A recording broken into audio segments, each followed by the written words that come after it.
In the world of cybersecurity, some threats don't bother breaking down the door. No, they're much cleverer than that. They just wait for you to hold it open for them.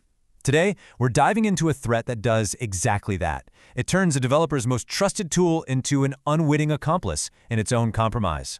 But here's the thing. To really wrap our heads around this attack, we can't just look at the damage after the fact. We have to invert our thinking. We need to move backward from the moment of impact to find out how it all really began. The alert screams into the system, way too late.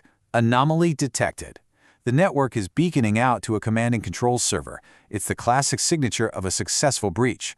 For the security team, the fight is just beginning. But for the attacker, the mission is already over. All right, so let's start where the incident response team has to. We're beginning at the end. Picture this, a security operations center, an analyst staring at the digital wreckage. The damage is done. The only question left is, how? So the analyst starts working backwards. The very last thing that happened, data was exfiltrated.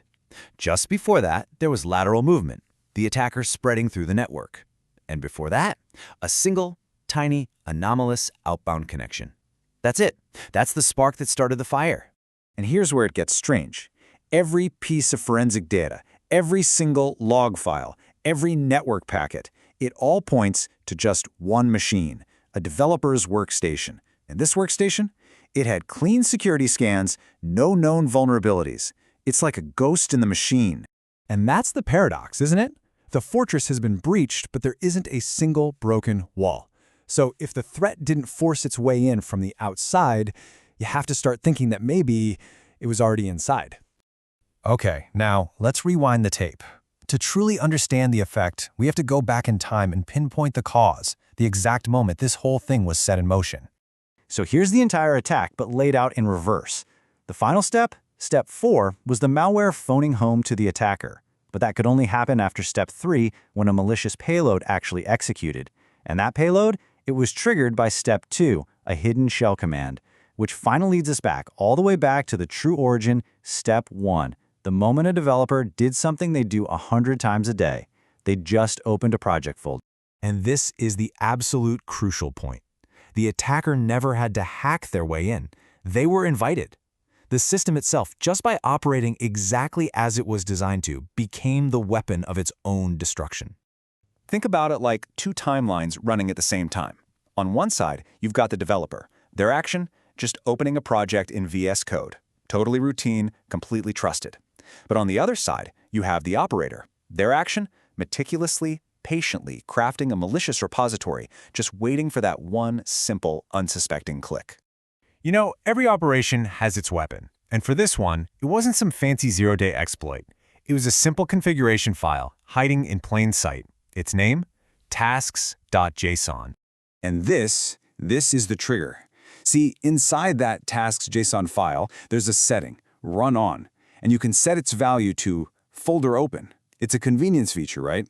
It's meant to automatically run scripts for you when you open a project. It's basically a modern version of an old-school auto-run file. You open the folder, and the command just executes. Instantly. Silently. And this table just perfectly illustrates how they subvert it. Look, a normal, benign task might just run a build script, but the weaponized version? It uses the exact same structure to execute a PowerShell command. And notice that little argument, encoded command? That's the real trick. It's a base 64 string, which is just a fancy way of hiding a nasty payload so it looks like boring old configuration data. So let this sink in. The developer never clicked on a malicious file. They never executed anything. They just opened a folder. The IDE's own automation system, the task runner, was the one that pulled the trigger. So now that we understand the cause, we can jump forward in time again, right to the moment of detection. Because once the team understood how the attack worked, they could finally move to contain the damage. And the response is a textbook pincer movement, executed with absolute precision. Step 1, isolate the endpoint. You just cut it off from the network. Step 2, kill the malicious process. You sever that connection to the attacker's server. Step 3, remove persistence, and that means you find and delete that malicious tasks.json file. And finally, step 4, rotate every single credential that was on that machine. But containment is just a temporary fix. Prevention, that's the long-term goal. We have to harden the perimeter. But the perimeter we need to worry about isn't the firewall anymore. It's the developer's workspace. You see, VS Code actually has a built-in defense mechanism for this exact scenario. It's called Workspace Trust, and by default, any new untrusted folder you open runs in what's called restricted mode. This mode is your security gatekeeper. It's the one thing that, by default, disables automatic task execution. So what can you actually do about this? Well, first, never ever blindly trust a new workspace. When VS Code pops up that little trust dialog, it's asking you to make a real security decision. Second, actually read what those prompts say. Third, before you trust any project, audit the configuration files, especially that tasks.json file inside the .vs Code directory. And finally, having endpoint detection and response software, or EDR, is absolutely crucial for catching this kind of suspicious activity.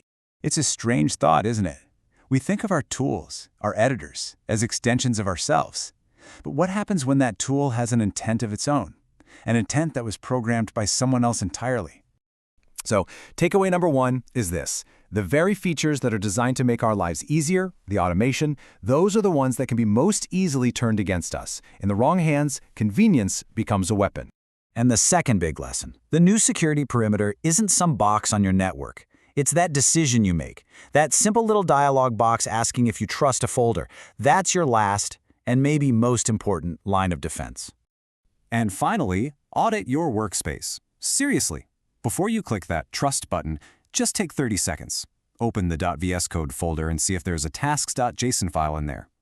You have to know what code you're about to let run on your machine, because as we've just seen, it might not be your own.